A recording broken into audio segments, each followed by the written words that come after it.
So, Helena, you gave me that kind of refreshing little drink the other day. The kombucha. Oh, kombucha? Kombucha. Kombucha. It's Kombucha, I think. Oh, okay. Yeah, so... And you just happen to have some of the things. This just happens to be right here. So this is the kombucha, but this is already made. So if I were, I made it by basically taking one of these.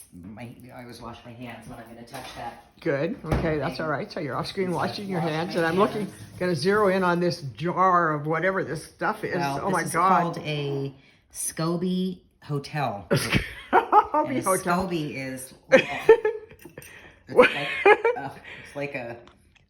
That's something I'm going to drink. Describe it as like an octopus. Legs. But so this SCOBY stands for a symbiotic culture of bacteria and yeast. And so in order to make kombucha, I have to brew tea, like for a gallon container. Like regular tea? Any kind of tea? No, either black or green tea. Those are the only teas you can use. Okay. Black or green tea. And then I brew the tea with, I can't remember actually. I think it's 4 tea bags. No, maybe it's 2 tea bags. 2 tea bags and 2 cups of water. So I let the water boil and then put 2 tea bags in and then steep that for 10 minutes and then take the tea bags out. And then I'm going to add a cup of sugar to that teapot. Okay. And then I let that tea cool down to room temperature. And in the meantime, I'm going to get a glass jar. I have to use glass jars. No plastic, no anything other than glass. And I'm not showing an example of a 1 gallon jar. This is a half a gallon. So in this case, I would use 2 of these. Okay. And so I have 2 of my half gallon jars and I fill them. Once the tea is cooled down, then I pour that's called the sweetened tea. Because it has sugar in it. So I'm going to pour my sweetened tea, half of it in here and half of it in the other one. And then I'm going to fill it with water, and it has to be purified water. So I just use my faucet water, but they say don't use it because it's got chlorine. And in order to unchlorinate the water, it has to sit outside for 24 hours. So why don't you just use a gallon of purified water? Who wants to buy at the grocery store big old gallons of water and put them in the grocery cart? All right. Okay. Okay, I got it. So I just fill up a gallon jar of water. I buy one from the grocery store. I use it, and then once it's empty, then I go to my water faucet and I fill it up and I put a little cotton napkin on top of it and let it sit for 24 hours. And now it is 24 hours later. I did not know that, and that is good. And then I go take my jug and I pour that unchlorinated water into my 2 half-gallon glass jars. And then I take the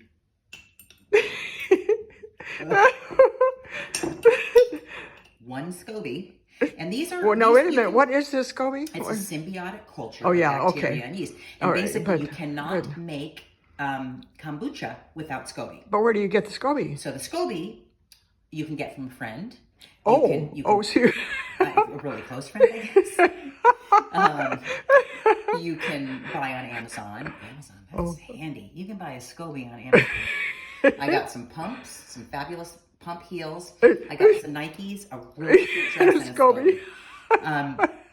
And the SCOBY came in like a little kind of an airtight container with kombucha, with 2 cups of kombucha.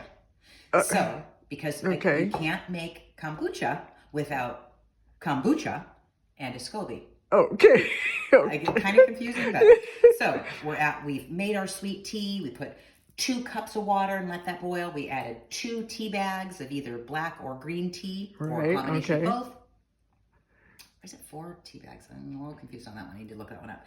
But so then I fill it with unchlorinated water rather than grocery storing it. And then I've got my water filled up pretty much, maybe 3/4 of the way full. Okay. A little less than 3/4 of the way filled with water. Then I'm going to put my SCOBY in. Ooh. And I'm also going to add 2 cups of kombucha in there. Okay. Because the 2 cups of kombucha. This is already flavored. It's already made, so it's got some kind of natural sugars in it. Okay. And the SCOBY needs this already made kombucha and sugar, which we put into our pre-sweetened tea in order to thrive. Right. So I'm going to put 2 cups of my pre-made kombucha or my pre-made kombucha that I bought at Amazon, or my pre-made kombucha that my friend who also gave me the SCOBY, wherever you get your kombucha, or my store purchase kombucha from Ralph's. When you bought your original gallon of water, you also buy a jar of pre-made kombucha. Oh, and you can use that 2 cups. As long as you're just using 2 cups of pre-made kombucha. However you get your kombucha. Oh, yes. Okay, I got that. Pre-made kombucha. Okay. So we have put our sweetened tea in here, and also in our other half gallon, we have filled our jars with purified or unchlorinated water, where we put 2 cups into a gallon. So if we split our gallon into 2, we're going to put a half 1 cup in this one and 1 cup in this one, and we're adding 1 SCOBY in each one. Okay. Or how many SCOBYs are in that big jar? Oh gosh, numerous. How do they They multiply because, so I've put my SCOBY in this one. I've got sweet tea, I've got water, I've got kombucha, and I have my SCOBYs in each of my half gallon containers.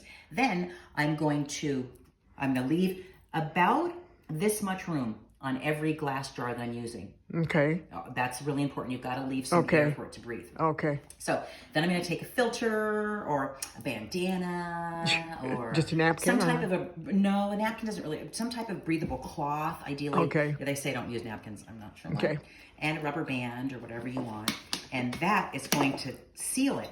I'm going to put a little piece of tape on, masking tape with a Sharpie that says taste on in a week. Okay. So if it's January 1st, I'm going to taste on January 7th. Okay. Then on January 7th, well, why do I have 2 SCOBYs rather than 1 now? Oh my God, you mean they multiply? They multiply. They breed? Like they breed? Without having sex. Quite interesting. So the SCOBY thrives on the sugar. So our sweetened tea and our pre-made kombucha that already has a little bit of sugar, that SCOBY is sucking up all that sweetened tea and that kombucha. And as it's doing that, it's having a baby. And it has a baby, aka SCOBY number 2.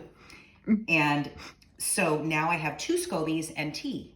And so if I want to make another batch, then I'm going to use one of these SCOBYs to do the same steps we just went through. And the other SCOBY, I'm going to start a SCOBY hotel. I'm just going to put it in there, keep some kombucha in here so they can live. And as you can see, I've made how can you bear to touch that stuff? Many batches of kombucha. And so here, Mom, would you like that? No, thank you. I'll pass. But the drink was good. It's delicious. It's delicious. And a really good note is that it's based on taste. So you want to taste it after 7 days. Okay. And 7 days, it's going to be a little bit sweeter. The longer you let it sit and ferment, the more bitter it's going to become. Because the longer you let it sit, the more of the sugar is being eaten by SCOBY and baby SCOBY. It's a matter of taste. It's a matter of taste. So it's really good after 7 days. It's sweet, and also temperature plays a part of it. You kind of want to put, once you've covered it, keep it somewhere dark. You don't want a lot of sunlight, dark, and maybe 75 degrees or so would be perfect. And if the house gets really hot, it's going to be ready a little bit sooner. Never before 7 days. Okay. So in the winter, it might be equally as sweet in 13 days as opposed to how sweet it is in 7 days in the summer. So it's different factors, but it's a matter of taste. 7 days for me is good. It's nice and sugary and sweet. Now we have decided, we're getting older. We want to be a little healthier. We don't want as much sugar in our diets. We're afraid of diabetes. We're afraid of getting fat. So we're now letting it sit for like 3 weeks. And it's a little bit sour. But it's healthy. Okay. It's very healthy. So this one, I think, sat. Well, thank you very much. Is there anything else that we should know about SCOBYs? Is that just that it tastes good? What's its benefit to your health? Oh, it's a probiotic. And so it's basically supporting and relining the layer of your gut. It's great for gut health. Okay. There are benefits to blood pressure, lowering cholesterol, actually diabetes, which I find interesting because there is sugar in here, but supposedly there's some incredible benefit to diabetes. So, well, thank you so much, Helena. I'm just going to become a SCOBY lover here. And